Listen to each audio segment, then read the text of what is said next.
E aqui começa a nossa jornada com o Honda ZR-V Touring, um SUV que junta o melhor de dois mundos. A gente tem o conforto e a sofisticação de um sedã com a versatilidade e a posição de dirigir um pouquinho mais alta dos SUVs. No mercado brasileiro cada vez mais competitivo, o ZR-V se destaca com uma proposta sofisticada e mais completa. E elegância e sofisticação são pontos muito importantes do Honda ZR-V. Primeiro, aquele SUV brutal, com cara de bravo, cheio de músculo, tem de monte no mercado, né? Mas, no caso do ZR-V, ele vai justamente na parte da elegância, um carro discreto, um carro bem mais limpo, por assim dizer. Aqui na dianteira, por exemplo, eu tenho os faróis, belas peças, inclusive com o conjunto todo em LEDs, desde luz diurna, setas, farol alto, farol baixo, tudo em LED numa peça mais fina, bem mais, que combina mais com o carro, não cria aquele exagero de uma peça muito grande. E uma coisa que o ZR-V tem, que apesar de apostar muito no design, ele também aposta na funcionalidade. Boa parte do que você vê nesse carro tem uma função. Por exemplo, essas entradas de ar aqui no para-choque não é só uma peça preta para ficar ali. Ela tem uma função aerodinâmica. O ar passa por aqui, joga aqui pela lateral do carro para quê? Menor arrasto aerodinâmico, melhor eficiência, menos barulho, menos ruído. E também o carro não pode deixar de ser bonito. Então a equipe de design conseguiu aliar bem a forma e a função. E ainda nessa linguagem de um carro mais limpo, mais elegante, aqui está a traseira do ZR-V. Dá para perceber, não é um carro com muitos cortes, ângulos, corta, recorta, entra, sai. É um carro limpo e rente. Por exemplo, as lanternas são todas também, assim como os faróis, as lanternas são em LEDs. Rente a carroceria, sem nada saltado, sem exageros. Uma iluminação bem charmosa aqui, noturna, seta, ré, tudo em LED. O carro, tá vendo, não tem nada exagerado, logos em excesso nem nada. E aqui temos também um porta-malas de 389 litros, uma capacidade boa para quem vai viajar, usar ele como um carro da família, um bom porta-malas. E na verdade, quando a gente olha até a lateral do ZR-V, a gente percebe que as linhas são bem limpas. Mais uma vez, o carro não tem muito recorte, muito ângulo. Agora, tem algumas medidas que vão interferir diretamente no que você está usando o carro. O comprimento e o entre-eixos. Por quê? Eles definem não só o porte do carro, mas o quanto de conforto você vai ter ali dentro. E para não errar, eu trouxe até uma colinha para falar disso. Em comprimento, são 4,57 de comprimento. É um carro relativamente comprido. Só que o entre-eixos, que é o que mais vai fazer diferença nisso tudo, ele é um carro de 2,65 de entre-eixos. E apesar de tudo isso que a gente fala de elegância e sofisticação, ainda é um SUV. Ele precisa ser um carro versátil, um carro para você usar.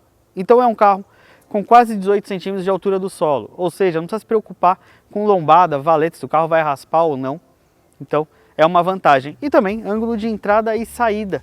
Aquela entradinha, aquela rampa, aquela entradinha da garagem um pouquinho mais chata, que talvez um sedã vai raspar, o ZR-V não vai fazer e mesmo assim não tem o exagero dos SUVs tradicionais. E não é só por fora que o ZR-V tem toda essa sofisticação, por dentro também. Para começar, chave presencial, inclusive com partida remota, ou seja, você consegue ligar o carro fora do carro. Logicamente, partida por botão, e quando a gente olha toda essa questão do painel, um painel bem horizontal, as saídas de ar integradas, né? Parece uma coisa só, um design bem limpo e bem bonito, com um acabamento em couro até no painel e no console central e, obviamente, nos bancos. Essa cor do couro, você pode escolher entre esse mais claro e um outro mais escuro, e isso depende da cor da carroceria. Então, dependendo da cor que você escolher para o lado de fora do seu ZR-V, você vai ter uma combinação interna.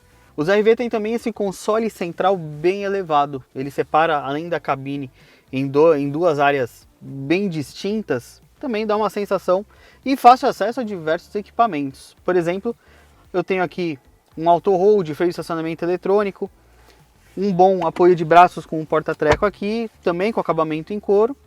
Só que ele também tem, que é um carro conectado, né? Ou seja, todo mundo hoje carrega um smartphone.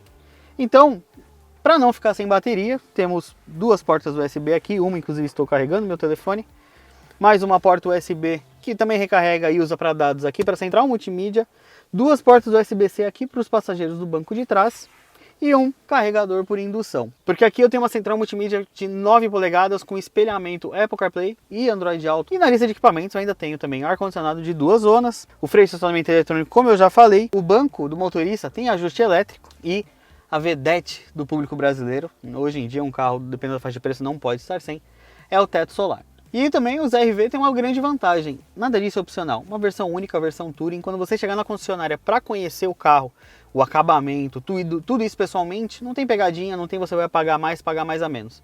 É um preço por tudo isso que eu já estou mostrando para vocês. Tem coisas que você simplesmente espera de um Honda e os RV ultrapassam essa expectativa. Quantos airbags você acha suficiente? 4? 6? Bom, os RV vêm de fábrica com 8. E também vem de série com Honda Sensing, o nome que a marca usa para todo o conjunto de auxiliares de condução. É muita coisa para falar em um vídeo só, mas ficando nos principais, tem controle de cruzeiro adaptativo, sistema que te ajuda a ficar centralizado na faixa, acendimento automático do farol alto para não ficar cegando os outros na estrada, e se o Honda Sensing detectar uma possível colisão a caminho, vai frear o carro o máximo que der para mitigar essa batida. Tem mais uma coisa que você vai encontrar aqui nos RV, que é o Lane Watch. Ali no espelho do lado direito tem uma câmera, e quando você liga a seta, a imagem dela é projetada na central multimídia. Não é tecnologia só pelo bem da tecnologia. À noite, chovendo, a projeção da câmera é bem mais nítida do que só olhar para o espelho. A gente é brasileiro, né? Gosta de dar aquela olhadinha no carro depois que sai. No Honda RV você não precisa nem olhar de fato. Você só precisa do app My Honda Connect. De fora do carro você consegue ligar e desligar um motor, travar e destravar as portas e até funcionar o ar-condicionado antes de entrar, o que é bem útil quando o carro fica no sol e tá aquele forno por dentro. Você ainda consegue rastrear o carro, fazer diagnóstico dos sistemas, localizar o carro quando você perde o estacionamento e até limitar onde ele vai passar. Pois é, você seleciona no app a área que os seus RV pode rodar ou não. Bom, você já viu que eu falei que os RV é bem equipado, tudo mais, só que dirigindo, né? Vamos lá, vamos começar. Primeiro ponto. Tudo que eu falei de comprimento entre eixos e as medidas de largura e altura resultam nisso aqui. É um carro bem implantado, é um carro com uma condução que nem parece tanto um SUV, pela dirigibilidade, a posição de dirigir. Você consegue, obviamente, regular a altura, mas ela consegue até remeter bastante aos sedãs, uma posição de dirigir mais baixa, mas se você quiser subir o banco, tem uma posição de SUV mesmo, aquela que conquista tanto, você consegue. Uma coisa que a Honda sabe fazer muito bem é o conjunto de suspensão e direção. A direção é bem direta, é bem rápida, não tem aquela leveza excessiva, responde bem, você sabe exatamente o que está acontecendo com o seu carro quando você está ao volante. Essa é uma sensação que carros premium oferecem e tem muita marca ainda brigando para chegar até esse patamar do que a Honda já tem há muito tempo. Uma outra coisa que surpreende é o isolamento acústico, ou seja, o barulho que fica lá fora. A gente tem nos RV até um para-brisa acústico.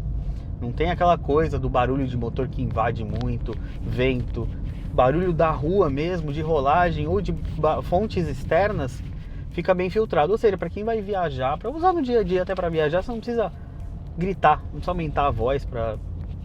Simplesmente o carro é bem quieto e bem confortável. Isso também, mais do que o resto, esse é um ponto muito importante do conforto de um carro. E também a suspensão, a grande questão também dela, que é um carro independente nas 4 rodas, é que ela, além de dar a dirigibilidade, ela também dá o conforto. Então você consegue aliar muito bem essa condição de ter um carro com uma boa dirigibilidade e um carro bem confortável. E um outro ponto desse carro é que a gente tem um motor 2.0. Não é um motor 1.0 turbo ou um motor sobrealimentado. Não, é um 2.0 e obviamente aqui o câmbio é automático. No final das contas, a RV é um carro bonito, seguro, refinado e completo em sua versão única. Tudo isso tem também um outro lado que o brasileiro valoriza muito.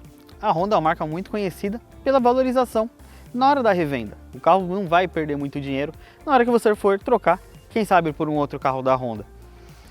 Eu poderia aqui ficar horas explicando os RV, comentando dele, mas na verdade o melhor que você tem a fazer é ir na concessionária da Honda e ver pessoalmente tudo que os RV têm para te oferecer comparado aos concorrentes. Afinal, entre os SUVs médios, é um carro que consegue justificar muito bem se posicionar entre os SUVs e toda a versatilidade da categoria, mas ele não perde a elegância e até a dirigibilidade de um bom sedã médio.